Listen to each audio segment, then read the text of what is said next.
Hello friends, welcome back to our channel Divya's cook house. இன்றைக்கி நம்ம சேனலில் வந்து நான் சங்கரா மீன் குழம்பு ரெசிபி தாங்க செஞ்சு காமிக்க போகிறேன். இது வந்து என்னோடய ஸ்டைலில் நான் செஞ்சு காமிக்க போகிறேன். இந்த குழம்புல வந்து உப்பு, காரம், புளிப்பு எல்லாமே வந்து பேலன்ஸ்டாக இருக்கும். இதில் வந்து நான் எந்த வகையான மசாலா தூளும் நான் சேர்க்க போகிறது இல்லைங்க. வெறும் வீட்டில் அரைச்ச வீட்டு மிளகாய்த்தூள் மட்டும்தான், குழம்பு மிளகாய்த்தூள் தான் நான் சேர்த்து செஞ்சு காமிக்க போகிறேன். இதனோட கலரும் டேஸ்ட்டும் அட்டகாசமாக இருக்கும். இதை எப்படி செய்யலான்னு பார்த்துடலாம். இதுக்கு வந்து ஃபஸ்ட்டு ஒரு பாத்திரம் எடுத்துக்கலாம். இதில் தேவையான அளவு எண்ணெய் ஊற்றிக்கிட்டு 1 டீஸ்பூன் கடுகு, 1 டீஸ்பூன் சீரகம் சேர்த்துக்கலாம். கடுகு சீரகம் பொரிஞ்சதுக்கப்புறம் 1/2 டீஸ்பூன் வெந்தயம் சேர்த்துக்கலாம். வெந்தயமும் பொரிஞ்சதுக்கப்புறமா வந்து ஒரு வெங்காயம் சேர்த்துக்கிறேன். நான் ஒரு பெரிய வெங்காயம் கட் பண்ணி வச்சுருக்கேன், அதை அப்படியே சேர்த்துக்கிறேன். இதோட வந்து தேவையான அளவு கருவேப்பிலையும் சேர்த்துக்கலாம். வெங்காயம் கருவேப்பிலை வந்து நல்லா ஓரளவுக்கு வதங்கணும். வதக்கிடலாம். வதங்கினதுக்கப்புறம் 2 பச்சை மிளகாய் கட் பண்ணி வச்சுருக்கேன், அதையும் சேர்த்துக்கலாம். இதோட வந்து கொஞ்சமாக கல்லுப்பு சேர்த்துக்கிறேன். கல்லுப்பு எதுக்காக சேர்த்துக்கிறோன்னா, அப்போ தான் வந்து வெங்காயம் நல்லா சீக்கிரமாக வதங்கி வரும். ஸோ இப்போ வந்து வெங்காயம், பச்சை மிளகாய், கருவேப்பிலை எல்லாமே வந்து நல்லா வதங்கணும். வெங்காயம் வந்து நல்ல பொன்னிறமான கலரில் வதங்குற வரைக்கும் வச்சுட்டு, இதோட வந்து 2 டேபிள் ஸ்பூன் அளவுக்கு நான் இஞ்சி பூண்டு விழுது சேர்த்துக்கிறேன். இதுவுமே வந்து நல்லா பச்சை வாசனை போகிற அளவுக்கு வதக்கிக்கணும். நம்ம ஒவ்வொரு இன்க்ரீடியண்ட்டுமே வந்து சேர்க்குற நேரமும் வதங்குற டைமும் கொடுத்தாதாங்க குழம்பு நல்லா டேஸ்ட்டாக வரும்.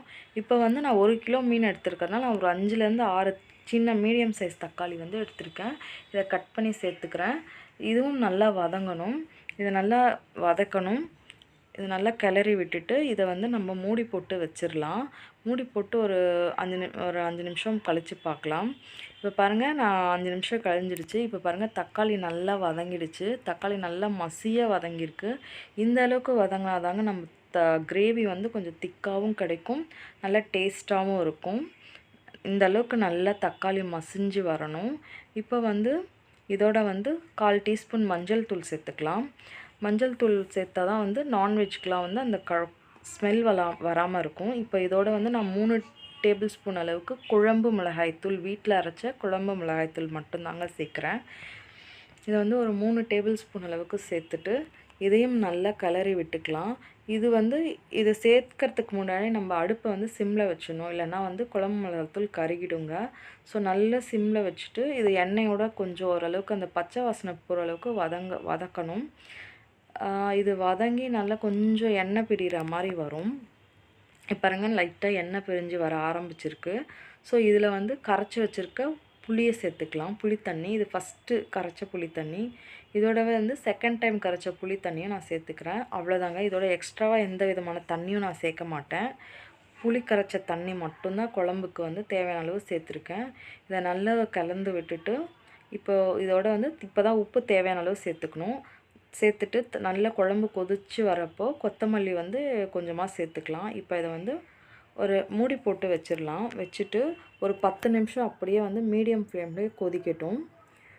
அது இப்போ வந்து 10 மினிட்ஸ் கழித்து பார்க்கலாம். பாருங்கள், 10 நிமிஷம் கழித்து நம்ம பார்க்கும்போது குழம்பு வந்து நல்லா கொதித்து நல்லா கெட்டியாக ஆகிடுச்சு. ஓரளவுக்கு நல்லா திக்காகிடுச்சு. பாருங்கள், உங்களுக்கே தெரியும். ஃபஸ்ட்டு ஊற்றும்போது எப்படி தண்ணியாக இருந்தது, இப்போ வந்து நல்லா 10 நிமிஷம் நல்லா கொதித்ததுக்கப்புறம் குழம்பு வந்து நல்லா கெட்டியாகிடுச்சு, திக்காக வந்துருச்சு. இப்போ இந்த ஸ்டேஜில் வந்து நம்ம க்ளீன் பண்ணி வச்சுருக்கிற சங்கரா மீனை வந்து ஒவ்வொரு துண்டாக சேர்த்துக்கலாம்.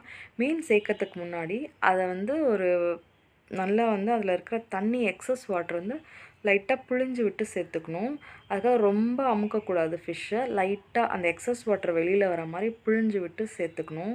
இல்லைனா வந்து இந்த மீனில் நம்ம கழுவி வச்சுருக்கோம் இல்லையா, அந்த தண்ணி கொஞ்சமாக இருக்கும். அதுவும் வந்து அந்த குழம்போடு சேரும்போது குழம்பு திருப்பியும் தண்ணியாக ஆகிடும்.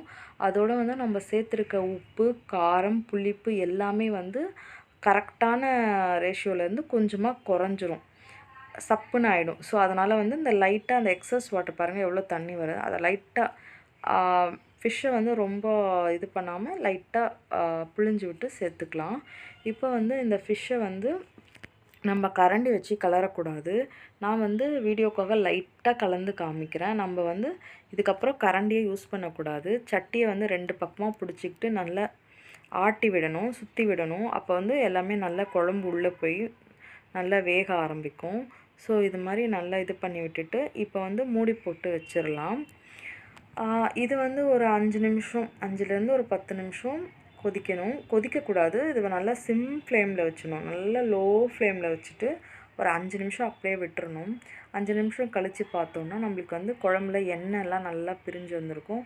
அதே மாதிரி மீனும் நல்லா வெந்திருக்கும். இப்போ இதோட மீதி இருக்கிற கொஞ்சம் கொத்தமல்லியும் சேர்த்து இறக்கிட்டோன்னா நம்மளுக்கு அட்டகாசமான ஒரு சங்கரா மீன் குழம்பு, நாக்குக்கு ருசியான குழம்பு ரெடி ஆகிடும். இப்போ இதை வந்து நம்ம சாப்பிட்டு பார்க்கலாம், டேஸ்ட் பண்ணி பார்க்கலாம். இப்போ வந்து நான் கொஞ்சமாக ரைஸ் எடுத்திருக்கேன். இதோட வந்து நம்ம ரெடி பண்ணி வச்சுருக்க சங்கரா மீன் குழம்பு ஊற்றுறேன்.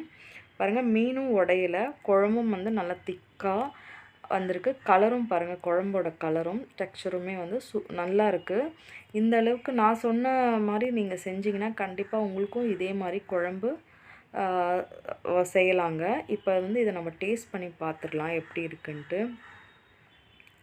பாருங்கள், நல்லா நல்லா கொதிக்குது, கையை வைக்க முடியல. ஜஸ்ட்டு பாருங்கள், எவ்வளோ பார்க்கும்போதே அப்படியே நம்மளுக்கு வந்து சாப்பிடணும் போல் எனக்கு வந்து டெம்ப்ட் ஆகுதுங்க. அந்தளவுக்கு இருக்குங்க. நீங்களும் இதே மாதிரி வீட்டில் செஞ்சு ட்ரை பண்ணி பார்த்துட்டு எப்படி இருக்குன்னு சொல்லுங்கள். இதோட நெக்ஸ்ட் வீடியோவில் சந்திக்கலாம். பாய்.